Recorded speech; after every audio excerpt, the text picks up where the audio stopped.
I recently purchased this beautiful Martin D-18 made in 2023. I'm going to first give you the backstory here in this video, and then I'm going to share with you the reasons why I bought this guitar. So you might remember a couple videos ago, I tested out 7 dreadnought guitars and, saying that I was in the market. If something caught my eye, I was gonna purchase it. In a nutshell, I've got a lot of gigs coming up. I've played the Recording King, which I've enjoyed for the past year, but I wanted a new guitar for gig season. Making that video, I tested out a Bedell, I tested out a really nice sounding $750 Alvarez. I recommend you go watch that video because in it, I'm also playing this very guitar right here. But what I didn't film was an entire trip to Gruhn's in Nashville. If you folks aren't familiar with Gruhn's, it's a very large, pretty famous music store there just south of downtown. They carry the largest stock of dreadnought and acoustic bluegrass instruments in the area.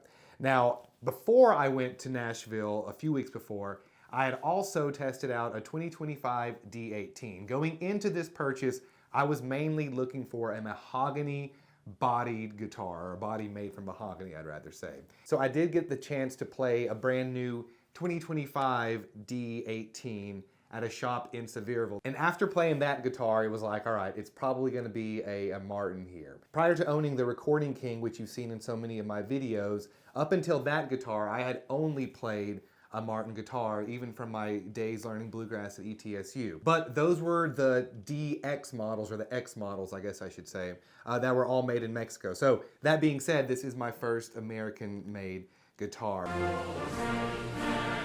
After playing that, I kind of locked my mindset into grabbing a D-18. And so when I went to Gruhn's, that's basically all I played. I had a couple different choices because they were only carrying the 2024 model, in addition to what I still would consider the best mahogany sounding Martin, the sinkers. If you're not familiar with the Martin D-18 sinkers, I think there's other models that are made out of the wood.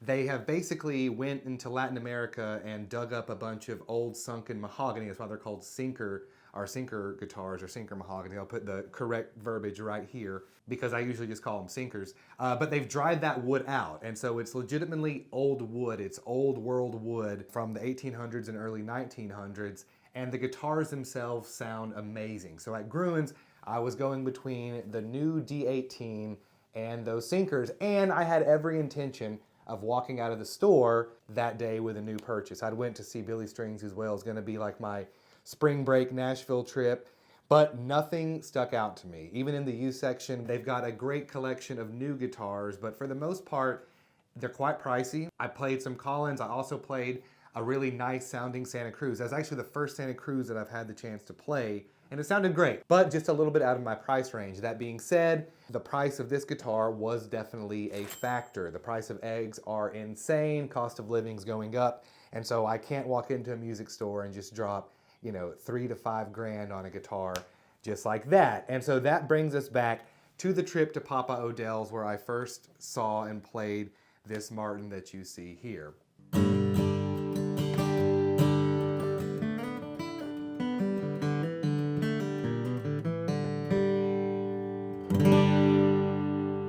I'm gonna give you my first impressions of this guitar, and I wanna hear from you as well. The first thing is I feel like I am coming home. Like I said, prior to the Recording King, I'd only played Martins.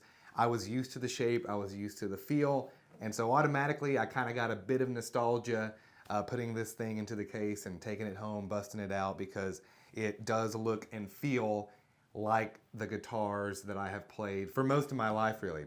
I mentioned in the initial video playing it at the store that there's just a bass sound that comes from Martin that I don't get with any other instrument. It was a bit difficult there that day to really bring it out because the strings were quite worn. So the first thing that I did was throw on a set of elixirs, and I have nothing bad to say about the tone, the playability, everything that I wanted this guitar gave me for the most part, and that does include the price. That was a factor here. It always is, like I said, and so for $2,400, this also came with a Fishman pickup, which works and sounds great. I have an LR Bags in the Recording King. I will probably switch those out at one point and I'll give you a comparison between the two. But I do want your opinion here in the comments. I will say that the brand new and the 2024 D-18, they were all around, I think both of them were at about $3,300. So I saved a lot of money. This one's, sounds great. It's not that old.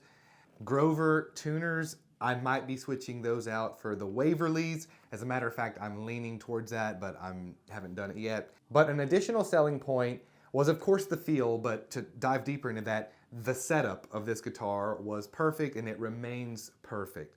I hit troubles when I go through playing all of these because only a couple of them were really set up with the right action and felt right. I think on most of them, I'd probably have to raise the action ever so slightly, which you generally have to do if you're playing bluegrass. But for whatever reason, I guess this being a Martin might have something to do with it. Perfectly set up. Like, I'm not going to touch this unless I have to get a readjustment on it. But everything feels nice and smooth. I'll say the neck really is easy to play on it. Definitely hits home. It's kind of hard to describe. If you've played a Martin, you probably know. It's a neck feel that very, very few other acoustic guitars ever have given me. And I've played a lot over the years. I need to play more, but that's basically it. Folks, let me know what you think about it. Did I get a good deal? How does it sound? Would you have bought it? How does it stack up against the other options there in that video, which I'll put down in the description? Watch that one. Come back and let me know what you think. Folks, we'll see you on the next one. Bye-bye.